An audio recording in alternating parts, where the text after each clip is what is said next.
Donc qu'est-ce que vous proposez aux Landais pour cette élection? Mais on leur propose que du positif. Que les Landes soient encore plus humaines et qu'elles soient encore plus actives. Simplement, notre projet a trois grands pôles. D'abord, on voudrait des Landes qui écoutent. Alors ça, c'est toute la gouvernance, j'y reviendrai un petit peu après. Ensuite, les Landes qui s'occupent de vous, hein, de la population. Et enfin, des Landes qui préparent l'avenir, puisque on est quand même aussi en charge de l'avenir de ce territoire. On a une articulation qui est sur ces trois bases, parce que je pense que ce sont les trois piliers. D'abord, la façon de mettre en œuvre un projet, puis de vraiment le dynamiser, s'occuper des gens qui en ont vraiment besoin, et particulièrement en ce moment où l'on voit des fractures territoriales, des fractures sociales, des difficultés qui sont un peu inquiétantes et qui amènent quelquefois d'ailleurs à des réactions de rejet de la classe politique. Je crois qu'on a vraiment besoin de rassurer la population et de s'occuper d'elle. Et puis ensuite, bon, il y a quand même un département où on a besoin d'emploi, on a besoin de travail, on a besoin de perspectives d'évolution. Et c'est ça aussi que l'on propose. Alors, s'occuper des personnes, un conseil départemental, sa fonction première, sa compétence majeure, c'est l'action sociale.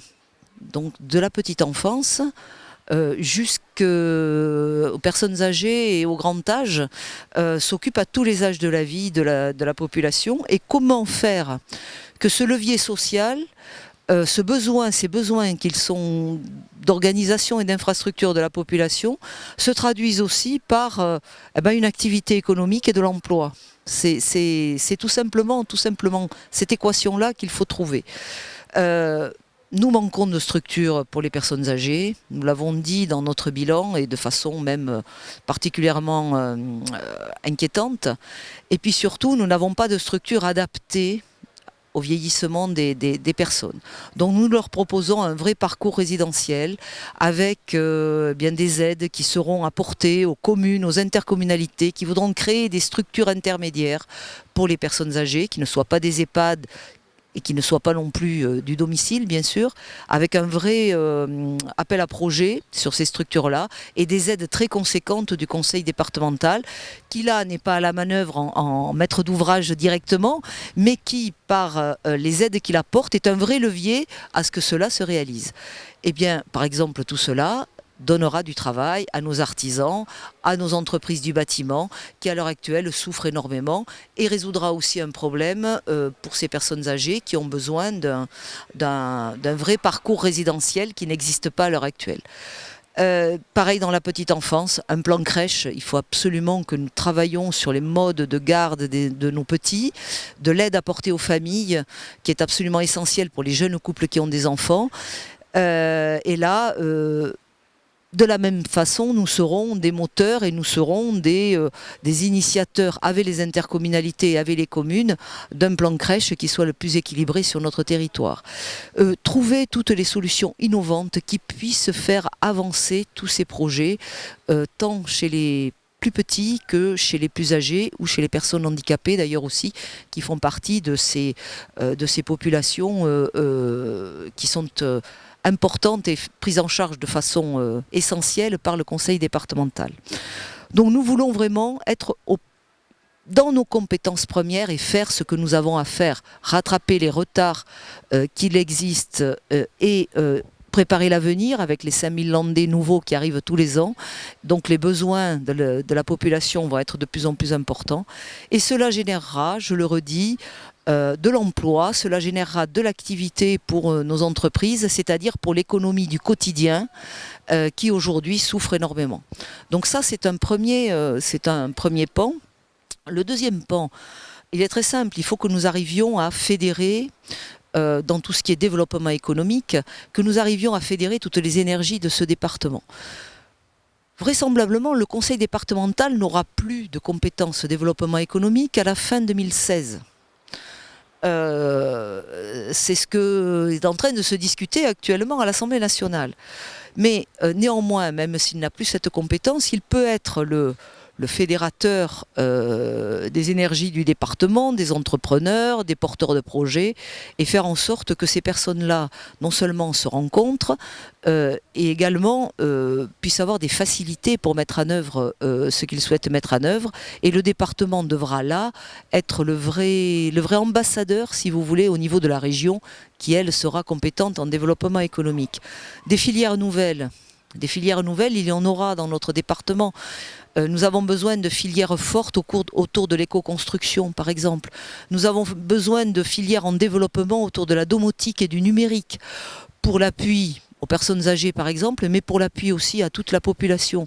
Ce sont des filières nouvelles qui sont porteuses d'emplois non délocalisables, et qui feront l'avenir de nos territoires.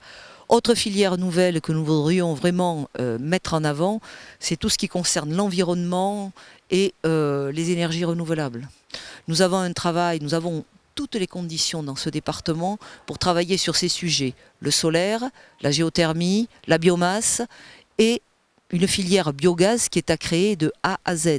Filière biogaz à partir des déchets agricoles, des déchets aussi ménagers potentiellement, qui permettra parce qu'il y a des innovations permanentes dans ces filières-là, qui permettra de produire du gaz, de le réinjecter dans les réseaux et puis de le consommer sur place également. Donc nous avons vraiment des enjeux dans la transition énergétique que le département doit porter et auxquels il doit s'intéresser, ainsi que toutes les filières de ce qu'on appelle l'économie circulaire. Alors c'est un terme très à la mode, qui signifie simplement que c'est une gestion des déchets où rien ne se perd en définitive et où les choses se transforment vers d'autres usages. Voilà, je crois que ça, ce sont des axes excessivement forts en développement économique vers de nouveaux horizons. Le projet Agropole que porte le Conseil général actuellement rentre un petit peu dans ce domaine-là aussi, puisqu'il y a toute une filière méthanisation qui est prévue. Vous dire enfin que dans les Landes, il y a aussi de l'innovation, beaucoup d'innovation. Il y a 3 technopoles, Domoland, une technopole à Dax, Pulseo, une technopole à Mont-de-Marsan, Sowat, une qui va émerger au niveau d'Agroland, et que nous pensons qu'il serait souhaitable de développer une vraie technopole landaise. Avec une mutualisation, une mise en commun de certains moyens pour développer de façon équilibrée, mais aussi de façon, un petit peu charpentée, structurée, un vrai projet innovant pour le territoire. Et qui permettra, je crois, d'avoir surtout une très bonne visibilité au niveau de la région, qui va être immense, et où nos petites structures indépendantes vont avoir du mal à pouvoir vivre dans cette immense région et à pouvoir être repérées. Donc voilà, travailler sur les emplois d'aujourd'hui, l'économie d'aujourd'hui qui souffre, travailler pour développer les emplois de demain, et puis travailler aussi pour développer des emplois innovants qui n'existent pas encore et des activités nouvelles sur notre territoire. Le tourisme, bon, département touristique s'il en est, les Landes, hein, avec cette espèce de dichotomie un petit peu entre le tourisme littoral, qui est un tourisme magnifique, hein, avec tout ce qu'on connaît, la glisse, les grands espaces, les grandes plages, et tout ce qui va autour des sports et des loisirs d'eau. Et puis le tourisme intérieur, qui est un petit peu moins développé. Je crois qu'il faut que nous arrivions à avoir une destination Landes. Une destination touristique Landes que le conseil départemental doit porter, puisque ça va être le moteur de ce travail de marketing territorial à l'échelle départementale, avec une proposition dans ce département qui est multiple, des propositions multiples. Du tourisme intérieur, du patrimoine bâti dans nos villes et nos villages, du tourisme naturel avec des espaces naturels protégés, aménagés, qui sont tout à fait passionnants, du tourisme sportif possible à développer, du tourisme autour de la gastronomie, de l'agritourisme. Enfin, il y a des tas de choses à mettre en valeur et à développer, et même du tourisme culturel que nous pourrions apporter dans ce département. Il y a quand même beaucoup de villes qui se sont lancées dans des grands projets de musées, par exemple, qui voient affluer des touristes. Et à Mont-de-Marsan, par exemple, il y a une spécificité de cette ville, c'est la sculpture figurative du XXe siècle. C'est la seule ville en France qui a une collection majeure en sculpture figurative du XXe siècle. Pourquoi tout cela ne pourrait-il pas faire l'objet d'un développement muséal à Mont-de-Marsan qui aurait un attrait touristique? Et bien sûr, dans le tourisme, nous porterions et nous aiderions tous les projets privés, porteurs. Alors vous voyez par exemple l'histoire de la vague, de la piscine à vagues ou du plan d'eau avec une vague pour surfeurs toute l'année. C'est typiquement un projet, à notre sens, qui est un projet apporté par la puissance privée. La puissance privée avec bien sûr une aide potentielle du conseil départemental qui viendrait cofinancer, enfin subventionner ce projet pour lui permettre de se réaliser, avoir un effet de levier toujours, mais certainement pas financé intégralement par notre collectivité, qui, dans ses finances, doit avoir des effets de levier par les subventions, mais doit s'occuper pour le reste de sa compétence première, qui est, et qui sera encore de façon plus importante dans le conseil départemental, celle de l'action sociale au quotidien pour les habitants. Donc nous voyons notre action comme dynamique, positive pour l'aménagement de tout notre territoire, éviter les fractures territoriales aussi, c'est-à-dire des territoires bien équipés, des territoires moins bien équipés. Je crois qu'il faut être véritablement dans une dynamique je veux dire, très volontariste pour tous les territoires. Il ne doit pas y avoir de territoires bien équipés, de territoires pas bien équipés. Et tout cela, ça demandera un diagnostic partagé par tous les élus et aussi une façon de le mettre en œuvre avec tous les élus. Moi, je ne veux pas d'un conseil départemental qui imposerait d'en haut et qui ne travaillerait pas avec tous les autres élus. Je crois qu'il faut qu'ensemble, nous définissions quels sont les besoins et qu'ensemble, nous définissions quelle stratégie nous voulons porter.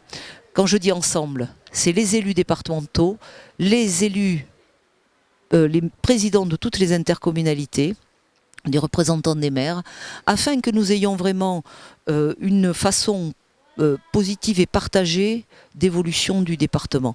Parce qu'à l'heure où les finances publiques vont être de plus en plus contraintes, je crois vraiment qu'il faut qu'on change de logiciel. On doit être dans un logiciel de partage d'informations, de partage de stratégies, pour pouvoir utiliser au mieux l'argent public et faire en sorte que dans nos territoires, aucun ne soit oublié. Et dans cet esprit-là, il y a un dernier point qui est excessivement important pour nos territoires ruraux, c'est l'aménagement numérique. On a beaucoup parlé au XXe siècle des routes et des chemins de fer qui ont représenté des piliers de l'évolution de villes, de régions, et on le voit encore, qui sont encore importants.